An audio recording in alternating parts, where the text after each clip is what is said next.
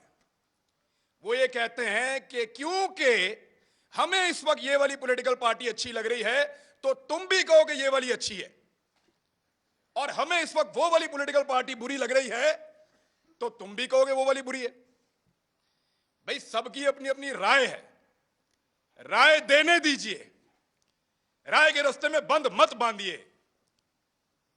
یہ بند نہیں روک پائے گا, ممکن نہیں ہے. آپ الفاظ کو باندھ نہیں سکتے, آپ خیالات کو قید نہیں کر سکتے, آپ ہماری سوچ کو زنجیروں کے ساتھ نہیں جکڑ سکتے. آپ سے نہیں ہوگا صاحب. آپ نے کر کے دیکھ لیا, کیا بدل لیا آپ نے؟ نہیں ہوگا آپ سے. ابھی میں آپ کو بتاتا ہوں, میں اس سے نہیں بات کر رہا, ابھی میں آپ کو بتاتا ہوں. بدھ والے دن مجھے ٹیلی فون کال آئی, منگل کو 9 محرم الحرام کو, اور مجھے میرے چینل کی انتظامیہ نے بتایا کہ صاحب بات یہ ہے کہ 2 چیزوں پہ بات نہیں کرنی. 10 محرم تھا غالباً, ہاں جی منگل کو. 2 چیزوں پہ بات نہیں کرنی آپ نے اپنے کل والے پروگرام میں. میں نے کہا جی کس پہ بات نہیں کرنی؟ انہوں نے کہا جی ایک ARY پہ آپ بات نہیں کریں گے, اور ایک آپ اپنے ٹاک شو کے اندر شہباز گل کے اوپر بات نہیں کریں گے. تو میں نے ان سے پوچھا کیوں نہیں کروں گا بھائی, پاکستان میں ٹاپ ٹرینڈ چل رہا ہے, پاکستان کا بچہ بچہ اس کے بارے میں جاننا چاہتا ہے, پاکستان کا سب سے مقبول چینل تم نے بند کر دیا ہے, میں اس پہ بات ہی نہ کروں؟ انہوں نے کہا جی انسٹرکشن ہے کہ اس پہ بات نہیں کرنی ورنہ کانسیکوینسز ہوں گے, نتائج بھگتنے پڑیں گے. تو میں نے, کیونکہ دیکھیں کام تو آپ نے کرنا ہے, نوکری کرنی ہے, صحافت آپ نے کرنی ہے, وہیں سے آپ کا رزق آتا ہے, آپ کے بچوں کو آپ کھانا کھلاتے ہیں. تو میں نے ان سے کہا کہ ٹھیک ہے, یہ انسٹرکشن اگر سب کے لیے ہیں تو میں فالو کروں گا. چیک کرو جیو کے لیے ہیں, چیک کرو دنیا کے لیے ہیں, چیک کرو سما کے لیے ہیں, چیک کرو 92 کے لیے, باقی سب کے لیے میں فالو کروں. تو مجھے انہوں نے بتایا نہیں جی یہ صرف آپ کے لیے ہیں, کہ عمران ریاض یہ بات نہیں کرے گا, باقی جو مرضی کرے. تو میں نے اس دن ایک کمپرومائز کر لیا. میں نے کہا جی ٹھیک ہے, میں کل کا پروگرام نہیں کروں گا, پروگرام ہی نہیں کروں گا. یعنی وہاں آ کر بول کر اپنا ضمیر مارنے سے اچھا ہے میں گھر سے جاؤں ہی نہ. میں نے کہا آپ کل اناؤنس کر دیں کہ میں آج کا پروگرام نہیں کر رہا کسی مجبوری کی وجہ سے, آپ کسی اور سے کروا لیں, منڈے تک معاملات بہتر ہو جائیں گے, میں منڈے کو آ جاؤں. منڈے کو میں گیا پروگرام کرنے کے لیے, میری ٹیم آتی ہے, وہ کہتے ہیں سر وہ پروگرام بند کروا دیا انہوں نے. کیسے بند ہو گیا؟ انہوں نے کہا پروگرام اب آپ نہیں کر سکتے, آپ کو پروگرام نہیں کرنے دیں گے. میں نے انتظامیہ سے فون کیا, جو کرتا دھرتا ان سب سے بات کی. انہوں نے کہا جی ہمیں بہت افسوس ہے کہ ہمیں آپ کا پروگرام آف ایئر رکھنا پڑے گا, آپ آن ایئر نہیں جا سکتے. میں نے کہا جی قصور کیا ہے بتاؤ؟ انہوں نے کہا قصور کوئی نہیں ہے, آپ کے 8 پروگرام ہم نے نکالے جو آپ نے یہاں کیے, 8 کے 8 کا ٹرانسکرپٹ نکالا, ایک ایک جملہ چیک کیا, ایک ایک لفظ کے اوپر بحث کی, اور ہم اس نتیجے پر پہنچے کہ آپ نے کچھ غلط نہیں کیا. کوئی قانون, کوئی آئین, کوئی چیز ہم نے بریک نہیں کی. اس کے باوجود پروگرام بند. تو میں نے کہا پیمرا نے بند کیا ہے؟ انہوں نے کہا پیمرا کو تو پتہ بھی نہیں ہے, ڈوب کے مر جانا چاہیے پیمرا کو, ان کو پتہ بھی نہیں ہے میرا پروگرام بند ہو رہا ہے. یعنی اس کے اوپر بندہ کیا کہے ان کو؟ وہ کہتے ہیں پیمرا کو نہیں پتا. تو میں نے کہا پھر کھولو پروگرام اگر پیمرا کو نہیں پتا تو. انہوں نے کہا یہ دھمکی دی ہے, ہم نے چینل بھی چلانا ہے, وہاں 4000 لوگ کام کرتے ہیں, میں اپنی ضد کے لیے یا تو اڑ جاتا وہاں پہ, سب کی نوکری سب کے چولہے بجھ جاتے وہاں پہ, میں پھر گھر آ گیا چپ کر کے. اتنا ہی کر سکتا ہوں میں. لیکن یہ کون لوگ ہیں جو آواز کو بند کرنا چاہتے ہیں؟ میں ایک بات ان کو بتانا چاہتا ہوں. جب میں وہاں سے نکل رہا تھا آفس سے, میرے ساتھ جتنے لوگ کام کرتے ہیں ان کی آنکھوں میں آنسو تھے. یہ تکلیف آپ نے ان کو دی ہے, وہ آپ سے کیسے پیار کریں گے؟ سوچو, لوگوں کے دلوں میں پیار پیدا کر رہے ہو یا نفرت؟